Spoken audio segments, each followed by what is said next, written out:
السلام عليكم ورحمة الله وبركاته. ازيكم حبايبي؟ عاملين ايه؟ يا رب تكونوا بخير. معكم قناة شيكولاستيك. هنقدم مع بعض النهاردة الترند عندنا احنا وبس. معانا الكشري الحلو. معانا حاجة حلوة وبسيطة، سهلة جدا، طعمها تحفة. يا رب تجربوها وتعجبكم. يا ريت تدعموني بلايك وشير وسبسكرايب وتفعيل الجرس عشان يوصل لكم كل جديد. ونشوف مع بعض الأكلة دي ازاي، الحاجة الحلوة دي. معانا هنا كنافة. الكنافة دي في الفريزر عندي، مقطعاها شرايح. هنقطعها مع بعض قطع وسط، مش كبيرة ولا صغيرة، زي ما انتوا شايفين كده. مش هنقطعها صغيرة قوي ولا كبيرة، انا عايزاها وسط، تبقى زي ما انتوا شايفين كده. بعد ما نقطعها هنحطها في طاسة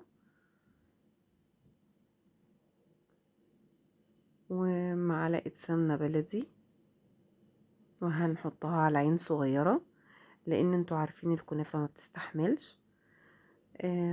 مش هعمل للكنافة شربات، انا هحط لها معلقة سكر صغيرة، هقلبها كويس جدا فيها وهي سخنة عشان تدوب، لان الرز بلبن مسكر والكنافة هتبقى مسكرة. ومعانا جلاش. الجلاش ده برضو انا بعمله زي الكنافة كده بالظبط، بقطعه قطع صغيرة وبعد كده بحمره في السمنة البلدي، فهيبقى كله مسكر. ومعانا التوبينج بتاع بسكوت اللوتس، فهيبقى الموضوع تقيل. فانتي وراحتك، انتي حابة تعمليها بشربات زي ما انتي عايزة تعمليها زي ما انا عاملاها كده. هي كانت خفيفة، إيه، طعمها تحفة. انا هنا للأسف المقطع بتاع الرز بلبن اتقطع.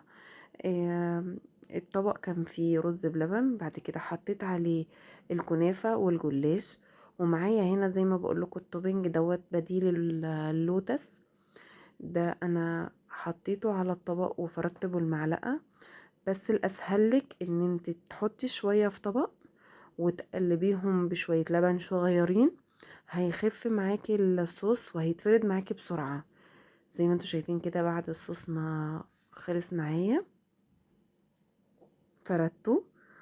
هنحط بديل اللوتس ده بسكوت بيتباع في السوبر ماركت. تجيبيه وتكسريه كده وتحطيه من فوق، بيبقى طعمه تحفة. في ناس بتحب تحط اوريو زي ما انتوا حابين برضو. طبعا الرز بلبن احنا عملناه مع بعض قبل كده، يا ريتكم تخشوا على الفيديو تعمل وتشوفوه وتعملوه معانا. انا ما حبيتش ان انا اعمل رز بلبن تاني عشان الفيديو ما يبقاش طويل عليكم. وبألف هنا وشفا. ويا ريت تدعميني بلايك وشير وسبسكرايب وتفعلي الجرس عشان يوصلكوا كل جديد.